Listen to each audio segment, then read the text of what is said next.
business of war. By air and on the ground, from the clouds above and the mines below, death explodes in convulsions of flame and steel. Yet war may promote compassion. Right up to the battle line, ministers of mercy are bringing new instruments unknown to civilians to save the lives and allay the suffering of our soldiers. Portable electrical generators, essential to every field hospital, are also a part of one of the most outstanding of recent devices, the United States Army X-ray Field Unit. The stretcher becomes the top of the X-ray field table. This is the first step in a revolutionary method of locating a bullet or fragment without painfully and sometimes fatally probing for it. The next step introduces the fluorescent screen on which a wounded man's entire body may be imaged. Embedded splinters or bullets will betray their shadows in the light of the X-ray.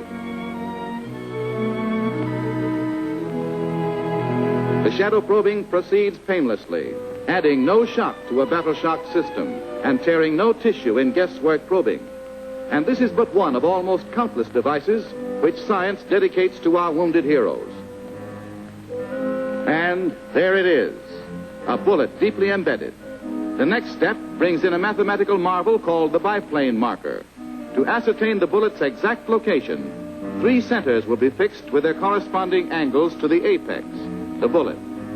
Vertically above the bullet, the biplane marker affixes an iodine spot on the flesh of the patient.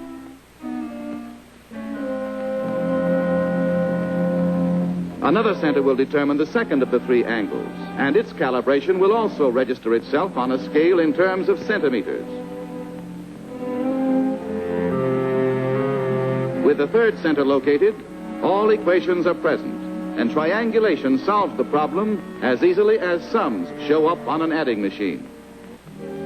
Beside the iodine spot in vertical relation to the foreign body, a horizontal relationship must also be established, so that a device similarly adjusted to the operating table will exactly duplicate the patient's posture when removed to the operating room.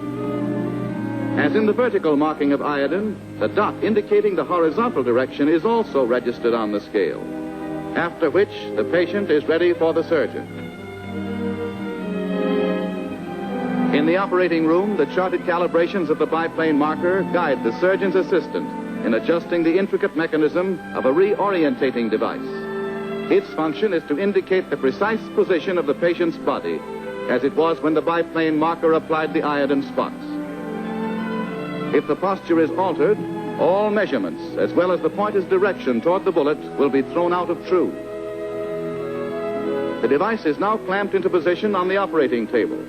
It now remains only to shift the patient until the iodine spots are directly beneath the checkpoints of the indicator. This brings the pointers to bear on the embedded bullet, an unerring guide for the surgeon's infallible hands and merciful steel. With an X-ray photograph to guide him, and with the elimination of every possibility of error, the surgeon becomes the personification of science itself. And all this proceeding not in the heart of some great metropolitan hospital, but within a stone's throw of the battle itself. Surgeons and assistants matching the doughboys for heroism under fire. Nor until peace comes will many of these devices be available to the public. Meanwhile, they are the nation's assurance to the folks at home that their boy, when hurt, gets better service today than a millionaire can command.